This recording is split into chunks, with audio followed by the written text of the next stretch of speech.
when you hear the term The Legend of Zelda, your thoughts are likely drawn to either your favorite game in the series or the franchise in general. Your first thought isn't likely to be drawn to the game that shares its name with the series that it spawned. This is because The Legend of Zelda is unarguably one of the most impactful game franchises ever created and a sheer titan of Nintendo. It is a series that anyone can get into, and one that has resonated throughout the generations of gaming, racking in more than 110 million sales across its long history. Just a simple search of the series' name leads you down a well of content surrounding the franchise, be it fan art, music, movies, hell, fan games even. It's clear that Zelda has deeply inspired creators from all across the board. It is a series with 20 core games, with Tears of the Kingdom having just come out this year, that is known for its staggering consistency, with none of the games performing poorly in reviews. In fact, there are few that truly believe there is such a thing as a bad Zelda game, with only one, in my opinion, stagger in the otherwise unfailing stride of the series. By the same token, its consistent game quality also bleeds into its consistency in gameplay, with long-standing traditions that have built themselves over decades. Its longest-standing tradition is that no matter where your adventures take you, be they Hyrule, Holodrum, Labrina, or even Hytopia, there will always be a Link. He may not always go by the name, but he will always be there as your conduit to explore these vast worlds and uncover the adventure hidden just beneath the surface. It's a series that means as many different things as there are people who have played these games. The music, the stories, the settings, the characters, the magic of Hyrule, Lorule, or Termina, no matter where you find yourself, everything in these games builds into an ultimate culmination that leaves a permanent imprint on the players and one that is not easily forgotten. And for me, it's a series so deeply entwined with my life and childhood that I'll never be able to undo its influence. Not that I'd ever want to. My love for the series has spawned several of my own creations and is what led me to create this retrospective in the first place. As a kid, the first video game I can vividly remember playing is The Legend of Zelda: A Link to the Past. My so far favorite game in the series until Tears of the Kingdom, and it has defined my taste in gaming ever since. I grew up with these games, and I can say without a doubt they've shaped the man that I am today, and I feel I'd be less of a person without their presence in my formative years. But today's retrospective is focused on a very small yet monumental piece of the major Zelda picture. This will be my first entry into a hopefully long-running series where I will delve into every game this franchise has to offer. My aim for this retrospective is to find each game's core identity, and why each piece is ultimately important for the greater Zelda puzzle. Zelda is near and dear to me, and as such, I hope to have fully articulated the reasons that has enraptured me for so long. With all of that said, I will very obviously be biased in my views on the games and the series as a whole. I will also likely hold one-sided, sometimes hypocritical views, unpopular opinions, and of course, be warned that there will be spoilers for every one of these games. I clearly have strong opinions about Zelda, both good and bad, and I'm not going to shy away from the subjective in this retrospective.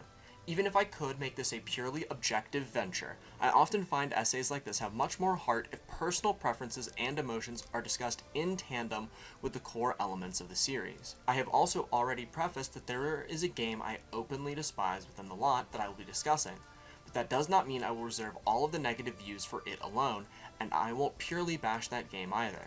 Now, with that long intro out of the way, I'm Flartman50, and these are my thoughts on The Legend of Zelda.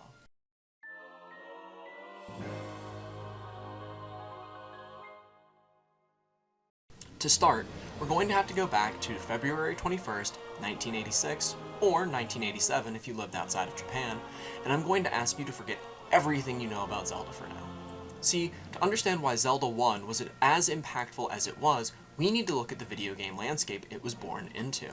At this time, the games you've played the most on your NES were Super Mario, Duck Hunt, and a slew of arcade-inspired games, or just straight ports. This meant that your library was all games with the exception of Mario that had no specific goal. They were focused on gaining a high score like you would at the end of an arcade cabinet, rather than delivering an experience where you had to adventure. Mario is a slight exception to this, as your goal was clearly to get to the end of the level, and then consequently a world, but it was still incredibly linear in how a player would achieve that simple goal, all the while keeping track of your overall score. This all changed when The Legend of Zelda dropped on the NES. With the release of this simple game, the whole Zelda franchise got kickstarted, and the adventure gaming scene was revolutionized. It is arguably the first modern adventure game, and its influence can be felt throughout the modern Zelda games and the modern gaming landscape in general. I'm certain that when the original Zelda game came out, Shigeru Miyamoto and his team had no idea the impact the game, based upon his childhood, would have. His series, which according to himself has always been about trying to capture the feeling of being, quote, in a kind of miniature garden, has gone far beyond the scope of the original Zelda. These feelings of being a young child adventuring through the woods outside his home are what inspired Miyamoto when designing Zelda, and it's this feeling that I feel the original game captures the best. Zelda was designed to be sort of anti-Mario, where the player is allowed to discover the world at whatever pace they set, and that design philosophy is clear throughout the entirety of the game. Everyone knows how this game starts, even if you've never played a Zelda game. You start in the middle of a clearing with a cave entrance and several paths past your field of view. So you do the logical thing. You venture into that cave. Within the cave, there's an old man who gives you the sage advice, "It's dangerous to go alone. Take this." And he hands you your first sword. From here, the world is completely open to you. To a point. While technically every dungeon can be completed in any order, you do need certain items to even find these dungeons. However, how you get to these dungeons and where these items are is intentionally hidden from the player by the game, forcing you to constantly explore and keep track of what it is exactly that you find. It will not hold your hand, but the game will give you a push if you can find where it's hidden. This core concept completely defines how the original Zelda teaches the player about its world.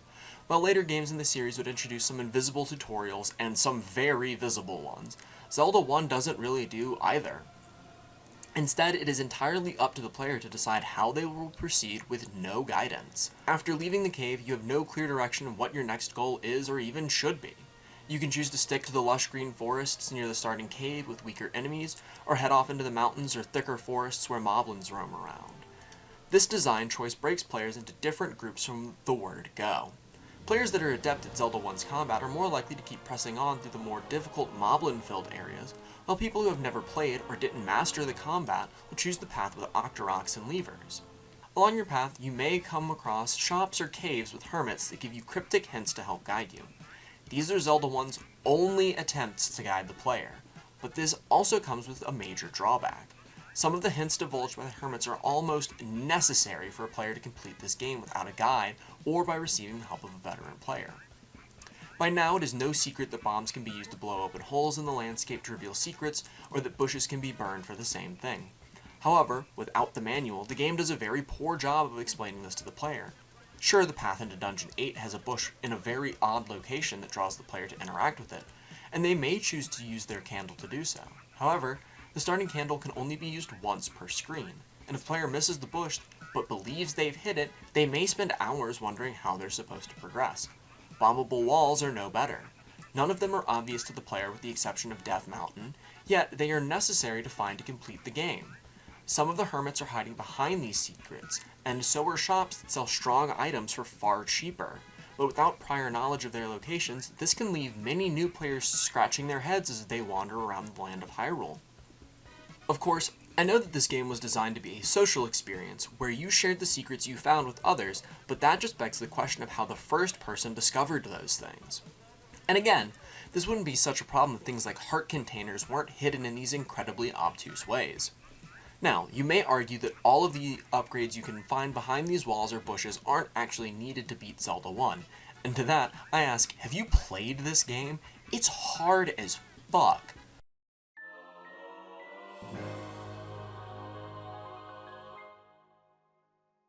When it comes to combat, Link only has a simple forward jab with the sword beam if the player is at full health. This makes the combat very clunky as Link can only attack an enemy head-on without much in the way of maneuverability. His jabs are rather slow, and his sword beams slowly drift across the screen at painful speeds. His sword also feels painfully short due to its simple jab, and it makes combat encounters very claustrophobic as you have to stay practically on top of the enemy to kill it. And that doesn't even cover the instances where you're fighting a horde of enemies, but we'll get to that later. Now, this wouldn't be such a problem if the movement in this game wasn't also flawed. Link only has 4 directions to move in the top-down perspective of the original game, with no ability to move diagonally. Link is also fairly slow in this game and has no way of upgrading his speed as he can in future titles, which makes your treks through Hyrule rather slogging if you want to go from one distant point to another. Link does get a few items to help him in traversing the land of Hyrule despite his speed never increasing, however. One of the earliest items you should get in the game is the step ladder, which allows Link the ability to walk across one-tile gaps that are frequent throughout dungeons.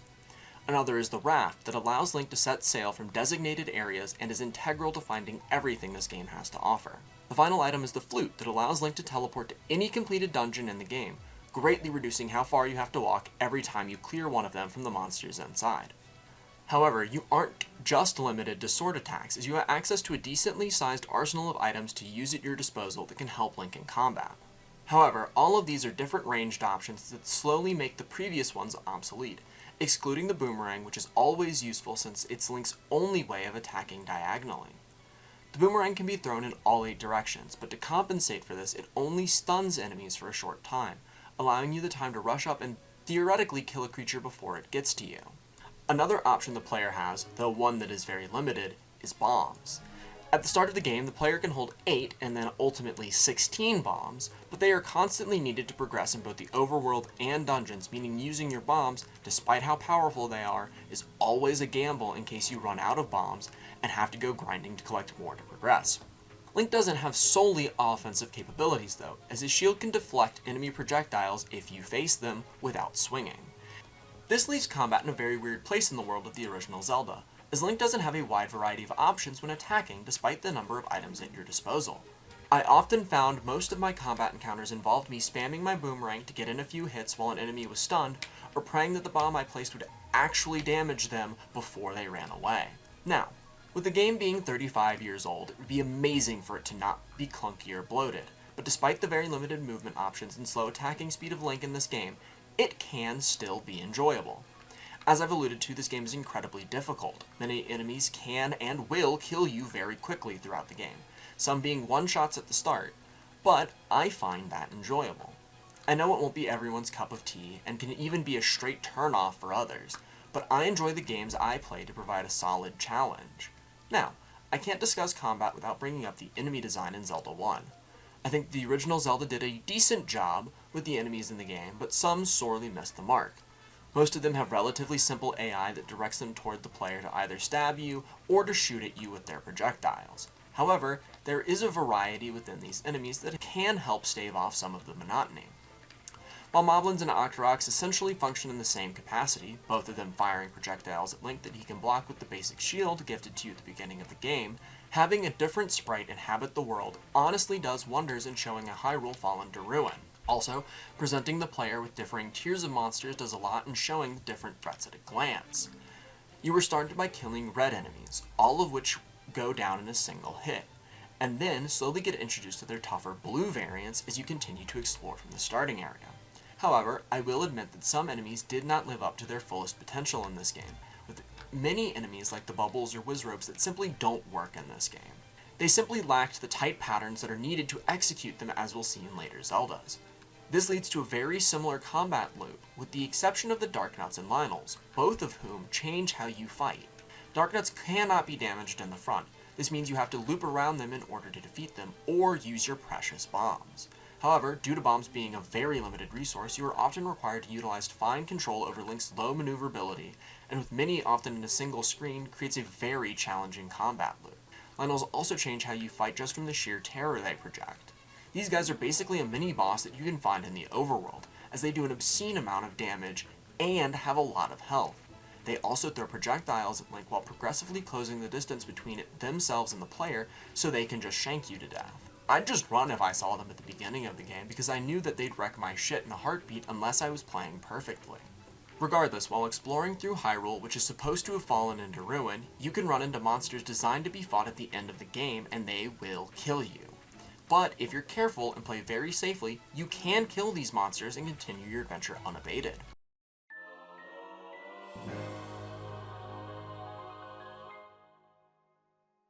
That adventure, regardless of the path that the player ultimately takes, will lead you to one of the game's many dungeons. Dungeons are a staple of the adventure gaming genre, and it's very easy to see why, even when examining a game as old as Zelda 1. These spaces allow the game designers to create a linear and focused challenge with strong theming removed from the rest of the game. It ultimately streamlines the design process as now the player is locked in a specific place with a specific progression clearly laid out before them. This means that the designers can provide a meaningful challenge without punishing the player too harshly for failure. It is within these spaces that they are allowed to introduce much harder enemies of Zelda 1, and often in very large groups. They can do this because instead of being sent back all the way to the opening of the game when a player dies in a dungeon, they simply go back to the start of the dungeon, this time with more paths opened for them. Unlike the overworld, where there are very few groups of powerful enemies clustered together, Zelda 1's dungeons feel free to introduce all sorts of varied enemy types with their own gimmicks that can easily destroy an unprepared player. It also allowed Zelda 1's designers to introduce puzzles that challenge the player's minds rather than their skills in combat. However, as I'm sure many people will admit, Zelda 1's puzzles have aged horribly and do not provide much of a challenge at this point. Still, I would argue that that's not such a big deal since Zelda 1's dungeons are much more combat-centric than later entries in the series would be. Each dungeon, while being more heavily combat-focused, still requires the player to explore them. At the start, you have no clue what the layout of the dungeons is, but can find both the compass and the map to help guide you. The map presents the full layout of the dungeon to the player, while the compass will point to the location of the boss. This can also help you find all of the hidden items within each of the winding halls of the dungeon. Each of these is a tangible upgrade for Link, all with their own applications. It's always a great feeling when you see the item resting at the end of a hallway and you make your way toward it. Most are hidden fairly well, making the reward all the greater. However, these hidden paths make me need to get another gripe off my chest in regard to this game's implementation of dungeons. Keys. Keys are a resource that can be carried across dungeons, something no other Zelda game has done, and are vital to your progress as a player. At first, there isn't much of a problem and you can find yourself with a small backlog of keys, but then the developers decided to get cheeky. Later dungeons will have locked rooms that will lead to dead ends. However, even with the map, you have no idea if these rooms are interconnected until you go in, meaning you have to waste a key just to check if it was a waste or not. Now, you can buy keys from shops scattered around the world, but that requires you to grind for rupees and theoretically lead you to run out of arrows since the bow uses them as its ammo as well. This is possibly the worst sin that Zelda 1 commits. Having locked rooms that lead to dead ends that can force the player to go out and grind just to theoretically open another dead end is fucking archaic game design that I'm surprised didn't get the developer who suggested it thrown out of the room. Do caves in the real world often have dead ends? Certainly, but that is no excuse for wasting the player's time and resources like this. However, there is a solution to this problem. Within Dungeon 8 is the Magic Key, a veritable godsend skeleton key that can open all of the locked doors in any dungeons. This means no more worrying about how many keys you have in reserve, and you can continue to press ahead without smashing your head in. But again, I have to ask, if it is so useful, what happens to players that don't know about it? For a game about player choice and freedom, Zelda 1 often feels incredibly constricting in certain regards to its design. Especially considering the Magic Key is hidden in Dungeon 8, what you would assume to be the last dungeon, until you make your way to Ganon's Tower, where there is a maze of doors that require keys to open. And if you don't have the Magic Key, I don't understand how you're supposed to get through. At the end of each of these massive labyrinths is the hardest combat encounter for the player to overcome in order to get to the next piece of the Triforce, the bosses. And while being called bosses and truly being the hardest monsters of Zelda 1, none of these enemies are particularly engaging. Most of the bosses are simple. You use bombs to damage them, then stab them while they're stunned, until they're defeated, and these are reused constantly, which can lead to a lot of monotony by the end of dungeons. The main threat from the boss is that they have a lot of health and can do a lot of damage to Link rather than difficult to learn patterns. You also have to fight all of them at least twice, some even more than that, and as such you are likely going to be bored fighting them by the time you finally finish Zelda 1. Not only can you spam stab bosses to kill them quickly, but if you're at full health you can cheese most enemies along with some of these bosses with your sword beam. But don't let the simplicity or monotony confuse my point. The bosses in Zelda 1 are absolutely brutal and will easily tear through you if you aren't prepared or know how to properly dispose of them. I will also praise Zelda 1 for not forcing the player to use a specific item to defeat the boss of each dungeon. You can make up a strategy that works as you go along as you see fit, truly challenging the player on their combat and item proficiency. The final boss, Ganon, however, is simply a pain. He turns invisible and teleports around the room, forcing the player to guess where he is before they can kill him and complete the game. He also requires a hidden upgrade to your arrows that's vaguely alluded to in order for you to even damage him in the first place. And again, If you've run out of rupees from buying other things, like keys for his dungeon, you run out of arrows and have to grind to get enough to fight a teleporting, invisible final boss. And see, this is the problem with Zelda 1 today. A lot of its core concepts are the things that I adore about the franchise, the sense of adventure, the difficult combat, and the open world that's completely free to the player, but they all come with their own flaws.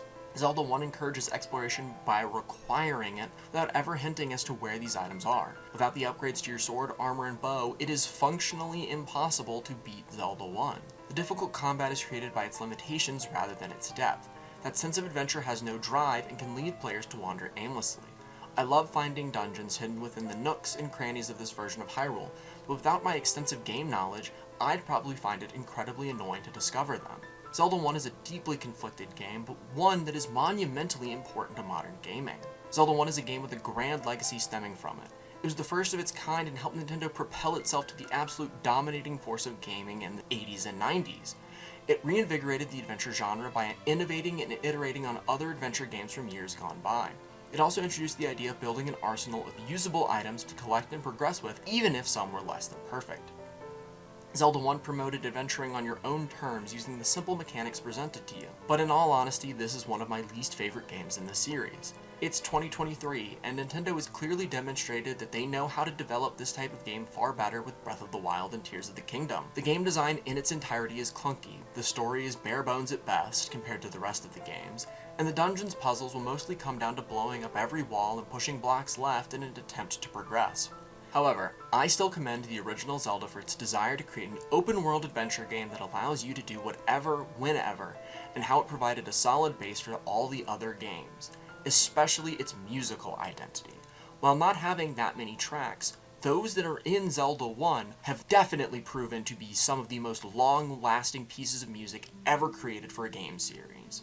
It may not have held up well and has certainly been outclassed in every aspect, but it is important because of the legend it created. With that, I've been Flartman50, and that was The Legend of Zelda. I'd like to thank everyone that has stuck with me while I worked through this project. You know who you are, and I'd like to thank you for sticking with me through this video.